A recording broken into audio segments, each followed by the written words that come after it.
नमस्कार, आप देख रहे हैं डॉक्टर साहिब आपके साथ मैं हूं मुस्कान देश को। आज के इस एपिसोड में हम बात करेंगे और ये जानेंगे, अक्सर ऐसा देखा जाता है कि आज कम उम्र में ही लोगों को शुगर, बीपी और ऐसी बहुत सारी तमाम बीमारियां यंग एज में ही हो जाती है।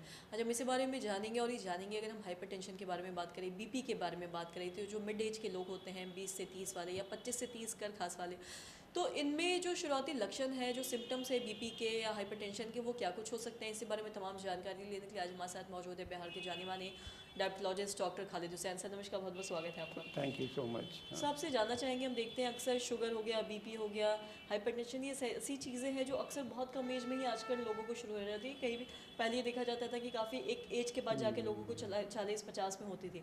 मैं आपसे जानना चाहूँगी 20 से 30 वाले, खासकर 25 से 30 वाले लोगों में ये जो हाइपरटेंशन या बीपी का जो समस्या है, वो कैसे वो समझ सकते हैं और कैसे इसका क्या सिम्टम्स या लक्षण है? एक्चुअली ये है कि आजकल कोई age is not a criteria for blood pressure और डायबिटीज़ और हार्ट डिजीज़ ऑल्सो। एज बहुत यंग एज में आजकल मैंने अपने क्लिनिकल प्रैक्टिस में देखा very young people presenting with high blood pressure.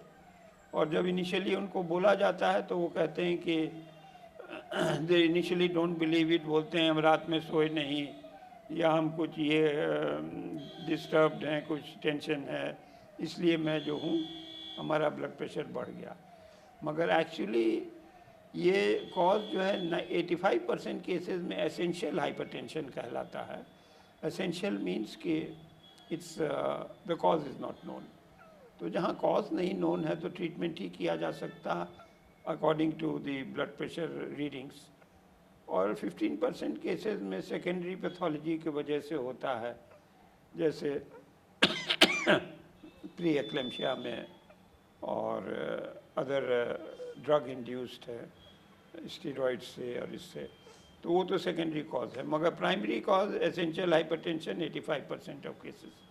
हमारे पास एक दिन एक यंग लड़का आया 25-26 साल का, और उसने कहा कि डॉक्टर साहब हमें सीवियर हेडेक है और मैं रात भर सोया नहीं है, अंडर स्ट्रेस हैं और हमको कोई बीमारी नहीं है। तो मैंने इससे पूछा कि ठीक है आपको बीमारी नहीं है मगर थोड़ा हम लोग को तो चेक करना पड़ेगा। तो सारा पैरामीटर्स जो हमने चेक किया तो उसका ब्लड प्रेशर 160/110 मिला और बहुत हाई था, और young boy 26 years of age. ने कहा कि नहीं है आप फिर देखें। हमने 3 बार चेक किया, तीनों बार उतना नहीं आया। तो हम कहा कि देखो तुम्हारी फैमिली हिस्ट्री है, तो बोला कि हाँ है, फादर को है हाइपरटेंशन। तो हम कहा क्या तुम्हारा फूड हैबिट्स कैसा है? तो मैं फास्ट फूड बहुत लेता हूँ, सॉल्ट बहुत लेता हूँ। हम कहा कि ये सब तो प्रीकर्सर्स है फॉर इम्पेंडिंग हाइपरटेंशन, और आप में सब ये चीज़ है। तो आपको, और then he was obese also, थोड़ा मोटा भी था। तो हमने कहा कि भाई देखिए, हम पहले आपको 3 दिन का जो है ये देते हैं एक चेक करने के लिए। आप 3 दिन blood pressure morning evening check कराइए और उसकी रीडिंग्स हमको लाइए। इन द मीन टाइम आप सॉल्ट एकदम बंद कर दें, एडेड सॉल्ट नहीं लें, प्रोटीन डाइट बंद कर दें, और अंडा भी फ़िलहाल बंद कर दें। और उसके बाद से आप थोड़ा वॉकिंग वगैरह करें, ये करें, और 3 दिन का हमको रिपोर्ट दिखलाइए। When he came after 3 days the blood pressure was 140/90, यानी ऑलमोस्ट कंट्रोल में आ रहा था बिना कोई दवाई के। तो हमने उसका ब्लड टेस्ट वगैरह कराया, सेकेंडरी कॉजेज़ को भी इन्वेस्टिगेट किया, तो कुछ कंक्लूसिव नहीं मिला। तो हम कहा कि इट्स एसेंशियल हाइपरटेंशन। मैंने फिर जो है दवाई लिखी और उसको डाइट कंट्रोल किया, एक्सरसाइज किया। 1 हफ्ते के बाद बुलाया तो his blood pressure had settled down with the medication. तो इसलिए अगर पेशेंट को अपना ट्रीटमेंट चाहिए तो the most common is that the patient has to cooperate with the doctor. अब आप नमक खाएंगे इतना, आप हाई प्रोटीन खाएंगे, फास्ट फूड खाएंगे, तो उसमें तो ब्लड प्रेशर बढ़ना ही बढ़ना है। तो दवाई के साथ आप you take precaution in food habits and change your food habits. आप फास्ट फूड खा रहे हैं तो अवॉइड करें, ज़्यादा तेल घी अवॉइड करें, नमक अवॉइड करें, अंडा अगर लेना है तो उसका येलो निकाल दें, वाइट लें, and then exercise and reduce weight. If these things are followed, initially it can be controlled by diet only. So this is the basic problem in hypertension which has become very common, और stress related भी होता है, किसी को tension है किसी चीज़ का तो स्ट्रेस से भी बढ़ता है, सोचने से भी बढ़ता है. But the end result is that it is controllable, it can be controlled, it can be treated, and the patient can resume a normal life, provided the patient cooperates with the treatment as advised by the doctor.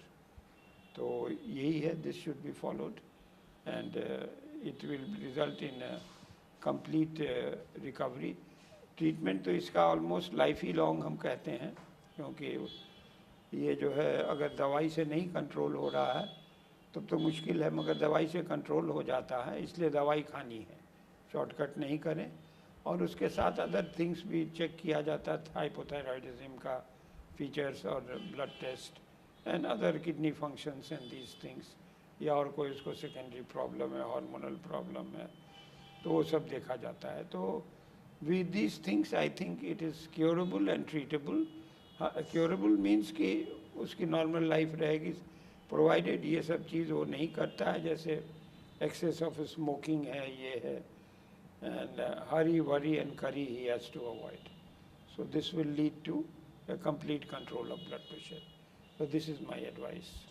Sir बहुत बहुत शुक्रिया तमाम जानकारी देने के लिए. तो आशा करते हैं दर्शकों कि आप भी समझ पाए होंगे कि किन चीज़ों से आपको बचना है, और साथ ही रेगुलर हेल्थ चेकअप भी लेना कितना ज़रूरी है. अगर आपको ऐसे कोई भी लक्षण दिखते हैं तो आप अपने आसपास के डॉक्टर से कंसल्ट करें और चीज़ों का ध्यान रखें और चीज़ों से बचें, और सही में एक हेल्दी लाइफस्टाइल रखें और सही खाना खाएँ, सही डाइट रखें और आहार लें. तो आशा करते हैं जो तमाम जानकारी है आपके लाभदायक रहे. तो आज की इस वीडियो में इतना ही. अगर आप जब तक हमारे चैनल को सब्सक्राइब नहीं किया तो तुरंत कर लिए, साथ ही हमारे फेसबुक पेज को लाइक करें. वीडियो देखने के लिए आपका धन्यवाद.